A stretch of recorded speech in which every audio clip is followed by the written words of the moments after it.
continuing with the book of Lamentations, we see, again, there's so much heart, feelings, there's very, very deep emotions.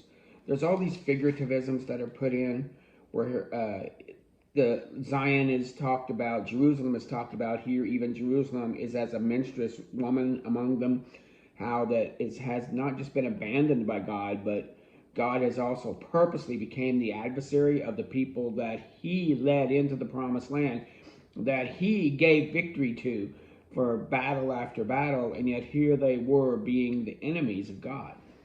And so we see that, and it says here that in chapter 2 that the Lord has covered Zion with a cloud of anger, and he swallows up the inhabitants, the habitation of Jacob, and has not pitied.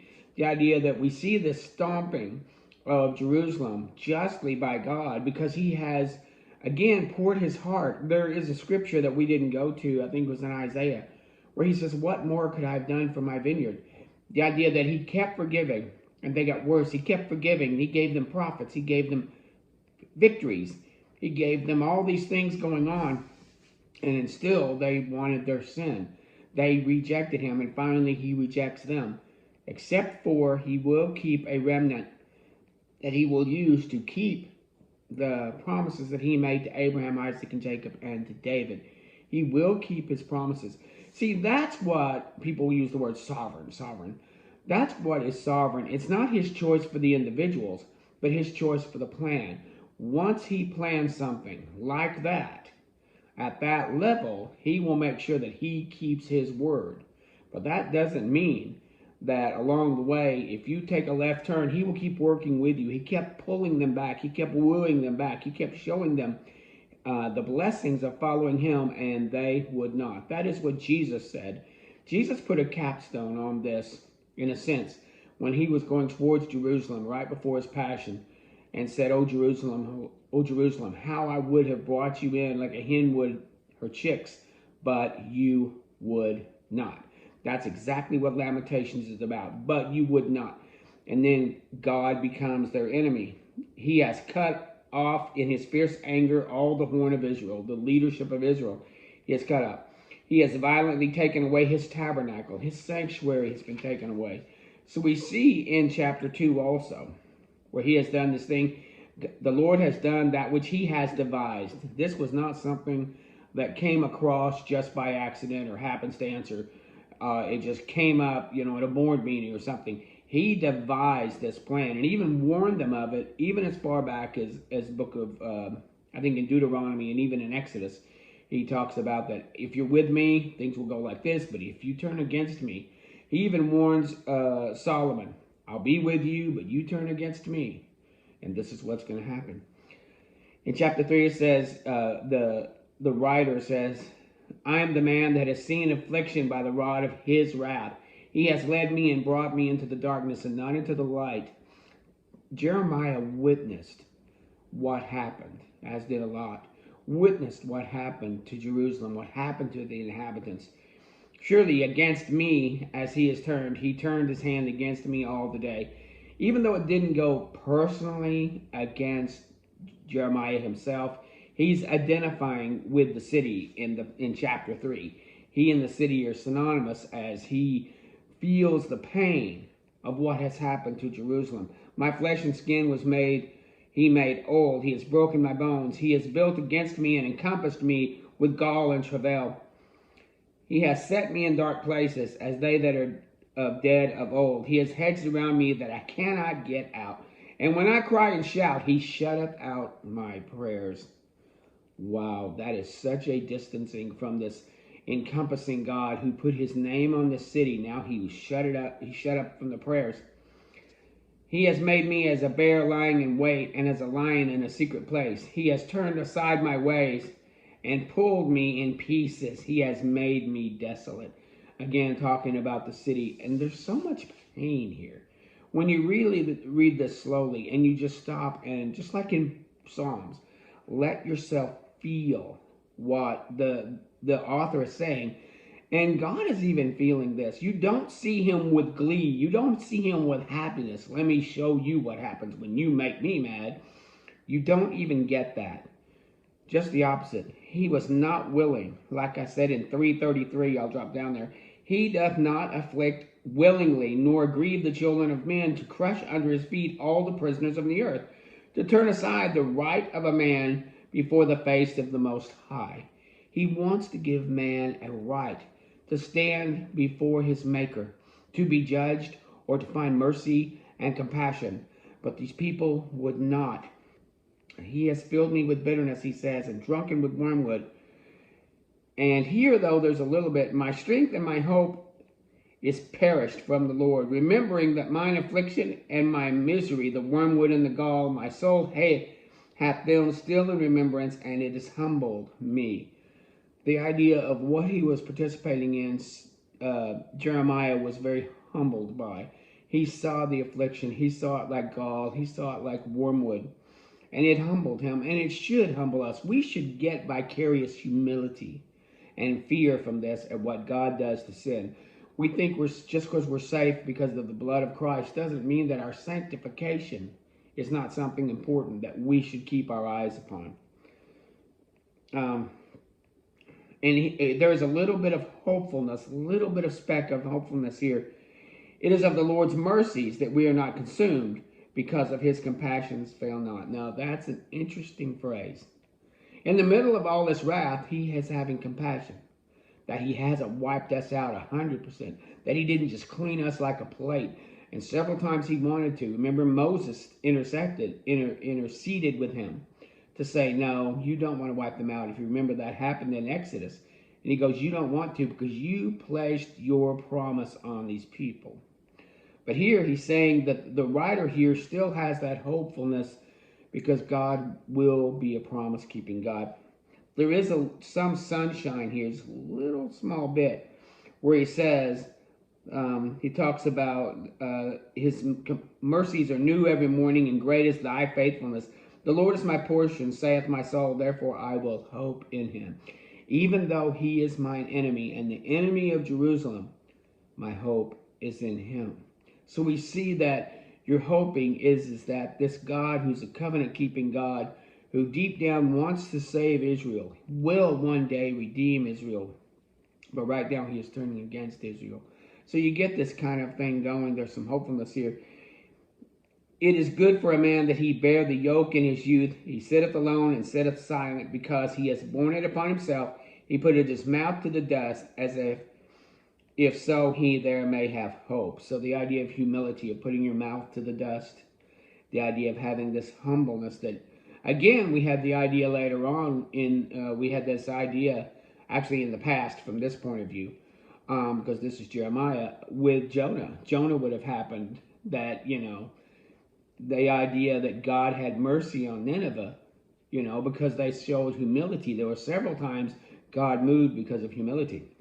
So the writers here would have known that. The writer would have known it. That the men would sit and put their face to the dirt. He giveth his cheek to him that smiteth him.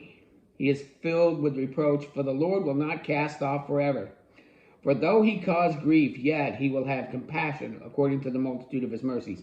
For he is not unwilling, nor grieve the children of men, to crush under feet all the prisoners of the earth, to turn aside the right of a man before the face of the Most High, to subvert a man in his cause the Lord approveth not. So the idea is that he does not want to subvert man. He wants man to stand in judgment. There is this sense of mercifulness that we see here in 3. And so he sits and goes on. Wherefore doth a living man complain, a man for the punishment for his sins? Let us search and try our ways, and turn again to the Lord. Let us lift up our hearts with our hands unto the God in heaven. We have transgressed, and we have rebelled. Thou hast not pardoned. Thou hast covered with anger and persecute us. Thou hast slain, and thou hast not pitied. Thou hast covered thyself with a cloud, and our prayers should not pass through. They're talking about humility here in 3 again. That they should lift up their hearts toward the Lord, pursue the Lord with tears and with sackcloth and ashes. And right now they are in a place where there is a thick cloud and their prayers cannot pass through. Thou hast made us as the outscore. Thou hast made us as the outscoring and refuge in the midst of the people. We are the refuge in the midst of the people. Fear and a snare is upon us. Desolation and destruction. Mine eyes runneth down the rivers of water for the destruction of the daughter of my people. My eyes trickle down and cease not without intermission. The ideas of these fears, of these tears of yearning. There's so much. Again, the emotives here are so deep. I could, like I said, I could really spend a lot more time. I feel like I'm going way too fast. But to see the heart, sit and feel the heart of the writer here, but also there's a sense of the heart of, like I said, God. You don't see him smiling through this. But because of my own holiness, we act like almost that he smiled when Jesus was smitten. Even though he became sin for us, it was necessary, but it wasn't pleasant. We tend to do that. We make God pleasant sometimes at the suffering of man, especially those who are sinners. But yet he does it here.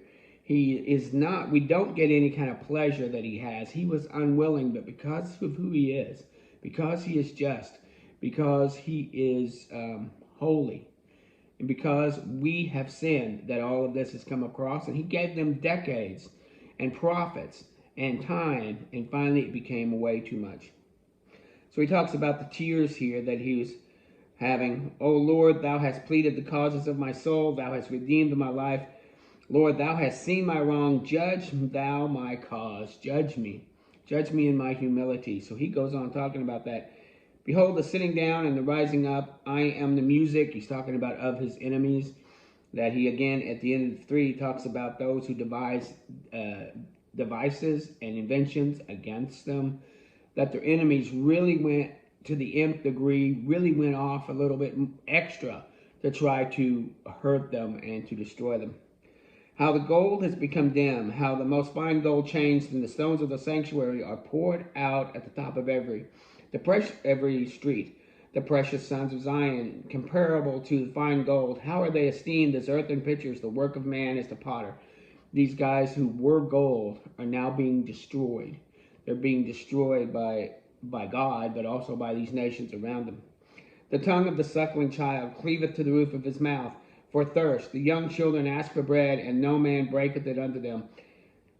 They that did feed delicately are desolate in the streets. They that have been brought up in scarlet embrace dunghills. Listen to that. That's really the poetry there, the imagery that the suckling child can't find any sustenance. The young children can't find bread. Those that lived delicately are in desolate, and those that were in scarlet are now embracing dunghills. Think about that. You're out where the dunghill is. For the punishment of the iniquity of the daughter of my people is greater than the punishment of the sin of Sodom. He compares that. He says, the Nazarites, those that are in Jerusalem, were purer than snow. They were whiter than milk. They were more ruddy than rubies. Their visage is black, like coal. They are not known in the streets. Their skin clings to their bones. It is withered. It has become a stick. The holy men who were white and who were pure and who were strong like rubies are now blackened and darkened and starving and hurting. He talks about that. They that have been slain by the sword are better than they have been slain by hunger. For these pine away, stricken for the want of the fruit of the field. The hand of the pitiful woman have sodden their own children. The idea that there was cannibalism going on. That people were, this is very, you could take this and see this almost in your mind, how horrible this had happened. And it happened because of sin. And God didn't do it with pleasure. And I keep going back to that because we almost have this ambivalent, capricious God just up there smacking people around. He has emotives in here. He was hurting, but justice demand that sin be taken care of. He came forward in his fury. He came forward in his wrath. He came forward in his duty to himself and to the sense of justice. And so he talks about how the kings of the earth and all the inhabitants of the earth would not have believed that the adversary and the enemy would have entered the gates of Jerusalem, for the sins of her prophets and the iniquity of her priests that have shed the blood of the just in the midst of her. They were wandering as blind men in the streets. They had polluted themselves with blood so that men could not touch their garments. They cried, "Depart." They were unclean. "Depart, depart, touch not." The idea that the world would not have believed that this would happen to this city, that the sins of the prophets and the sins of the priests, because they had shed the blood of the just in their streets. Even Jesus kind of said that, can a prophet die outside of Jerusalem? Can a prophet of Yahweh die outside of Jerusalem? Think about that. Think about the first and second Chronicles. And now think about how poignant that statement is. As for us, our eyes have yet failed for our vain help. For in our watchings we have watched for a nation that could not save us. No one could save them from the hand of God here. They hunt our steps, but we cannot go into the streets. Our end is near, our days are fulfilled, for our end is come. Our persecutors are swifter than eagles in the heavens. They pursue upon us from the mountains, laid wait upon us in the wilderness. The breath of their nostrils and the anointed of the Lord have taken in their pits, in whom we said, under his shadow we shall live among the heathens. Right there, it's funny that the anointed of God is now going against the people. And he says, we were the ones who said, under his shadow shall we live among the heathen. So under his shadow we were to live. Isn't that ironic? Kind of a juxtaposition that we're being attacked by the one that we said would be our help. He talks about Edom. He talks about Moab. Chapter 5 kind of has some a call for remembrance. Remember me, O Lord. Oh, remember, O Lord, not remember me. Remember, O Lord, what is to come upon us. Consider and behold our reproach. Our inheritance is turned to strangers, our house to aliens. We are orphans and fatherless. Our mothers are widows. We have drunken our water for money. Our food, our wood is sold unto us. We don't go gather wood. Our wood is sold unto us. Our necks are under persecution. We labor and have no rest. When it says remember, remember is not just you forgot or it's time to do this or did you forget to do that. Remembering is it's time to do something. If you said I'm going to do something at 1:30 and when 1:30 gets here, you do it because to remember is to act upon something you had planned to do. That's what remember means. It doesn't mean you forgot and it just came back to mind. It means to act upon something that you had planned to do. You've given us to the Egyptians and the Assyrians. Our fathers have sinned and are not, and we have borne their iniquity. Servants have ruled over us, and there is none that doth deliver us out of their hands. They get our bread and the prayer of our lives because of the sword of the wilderness. Our skin is black like the ovens. Talks about how the women were ravaged and the prince were hung up by their hand. The faces of the elders were not honored. They took our young men to grind, and the children fell under the wood. The idea that taking their young, strong men to go and work and in the grind where they just go in a circle, and their young children, instead of learning the Torah, were now out getting wood and gathering. Again, this slavery. In the King James, the word slave is only used twice. I know the other word is servant, and it's mistranslated in every translation after 1881. But it's only used twice. One time is in Revelation when it said they had slaves at the end times. These were people who could not get out of their bondage. Here, slaves is used in another part. I think it's in Jeremiah. And it refers to those who were in the captivity who could not get out. They would stay there for 70 years. And remember, Cyrus makes the decree. Then Darius backs it up. And then Artaxerxes, which is Esther's husband, also comes into play. And then comes Artaxerxes. So you had 4 kings after Nebuchadnezzar who backed the Jews going back into the land. But that is future tense. We're still 70 years away when this is written. We're still 70 years away from that. God will come and rescue his people. But right now we're seeing, they're talking about what is happening. The elders have ceased from the gates. The joy of our heart is ceased. The crown is fallen from our head. and our heart is faint because of the Mount of Zion. O thou Lord, remainest forever, thy throne and generation to generation. Wherefore doth thou forget us forever, and forsake us for so long a time? Again, a calling out to the Lord that he is the God of forever, but don't be the God of forever and forsaking us.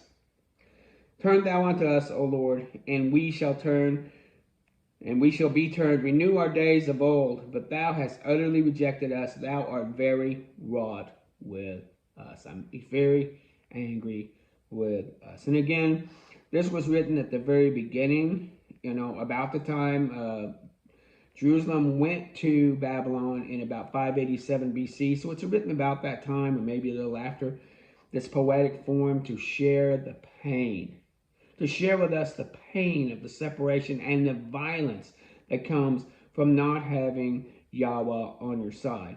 Non-believers should fear that this God is not on their side, and they don't want to get him on their side. They should get him on their side. We who are should be very thankful with humility that he has decided with grace not to hold us accountable for our sin.